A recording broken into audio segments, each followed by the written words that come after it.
বাংলাদেশ ও ভারতের ঐতিহাসিক সম্পর্কে টানাপোড়েন চলছে। দুই পক্ষের মধ্যে একে অন্যের প্রতি নানা অবিশ্বাস দানা বেঁধেছে। এই মুহূর্তে যে কোনো ধরনের ভুল বোঝাবুঝি বড় ধরনের অস্থিতিশীল পরিস্থিতির জন্ম দিতে পারে বলে আশঙ্কা করা হচ্ছে। দুই দেশের সম্পর্ক যখন এমন অবিশ্বাসের দোলাচলে বন্দী, ঠিক তখনই সীমান্তে ভারতীয় সীমান্তরক্ষী বাহিনীর এক জওয়ান গুলিবিদ্ধ হয়েছেন। বাংলাদেশ ও ভারতের সম্পর্কের টানাপোড়েনের মধ্যে বিএসএফ জওয়ানের গুলিবিদ্ধ হওয়ায় এই ঘটনায় সীমান্ত এলাকায় তীব্র উত্তেজনা ছড়িয়ে পড়েছে। তবে কিভাবে ওই বিএসএফ জওয়ান গুলিবিদ্ধ হয়েছেন সেই বিষয়ে স্পষ্ট কিছুই জানা যায়নি। ভারতীয় গণমাধ্যমগুলোর তথ্য অনুযায়ী নিয়মিত টহল ও দায়িত্ব পালনের সময় ভারতের উত্তর পূর্বাঞ্চলীয় রাজ্য ত্রিপুরার ধর্মনগর মহকুমার মহেশপুর সীমান্ত এলাকায় এক বিএসএফ জওয়ান গুলিবিদ্ধ হন। গুলিবিদ্ধ ওই জওয়ানের নাম বিপিন কুমার। তিনি বিএসএফ এর ৯৭ নম্বর ব্যাটালিয়নে কর্মরত ছিলেন।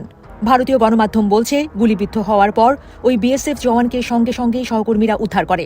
পরে গুরুতর আহত অবস্থায় প্রথমে তাকে ধর্মনগর মহকুমা হাসপাতালে ভর্তি করা হয়। অবস্থার অবনতি হওয়ায় উন্নত চিকিৎসার জন্য আগরতলার জিবি হাসপাতালে রেফার করা হয়। ধর্মনগর মহকুমা হাসপাতালের মেডিকেল অফিসার প্রসূন ভট্টাচার্য সাংবাদিকদের জানান, বিএসএফ এর আহত ওই জওয়ানের শরীরে আগ্নেয়াস্ত্রের 2টি জখম পেয়েছেন তারা। তার অবস্থা ক্রিটিক্যাল, তবে প্রাথমিক চিকিৎসা দেওয়ার পর অবস্থা মোটামুটি স্থির রয়েছে। বর্তমানে জিবি হাসপাতালে আহত জওয়ানের চিকিৎসা চলছে। এই বিষয়ে বিএসএফ এর স্থানীয় দপ্তর বা দিল্লির সদর দপ্তর এখনও পর্যন্ত কোনো প্রতিক্রিয়া জানায়নি।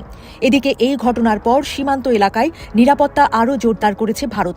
পরিস্থিতি নিয়ন্ত্রণে অতিরিক্ত বিএসএফ বাহিনী মোতায়েন করা হয়েছে। এমনকি গোটা বিষয়টিকে নিয়ে উচ্চ পর্যায়ে তদন্ত শুরু হয়েছে। কিভাবে এই গুলিবর্ষণের ঘটনা ঘটল তা খতিয়ে দেখা হচ্ছে। এই ঘটনাকে কেন্দ্র করে সীমান্তবর্তী এলাকায় আতঙ্কের পরিবেশ সৃষ্টি হলেও বর্তমানে পরিস্থিতি নিয়ন্ত্রণে রয়েছে।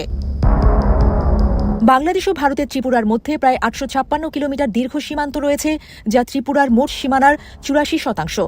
এই দুর্গম সীমান্ত এলাকায় ঐতিহাসিকভাবেই ভারতের বেশ কিছু বিচ্ছিন্নতাবাদী গ্রুপ, বিশেষ করে national liberation front of Tripura এবং অল ত্রিপুরা টাইগার ফোর্স সক্রিয় ছিল।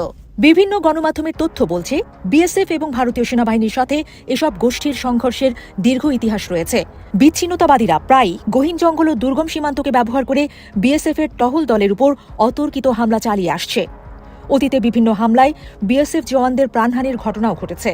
প্রতি উত্তরে বিএসএফ ও ভারতীয় সেনাবাহিনী অপারেশন অল আউটের মতো অভিযান চালিয়ে তাদের অনেক ঘাঁটি ধ্বংস করেছে।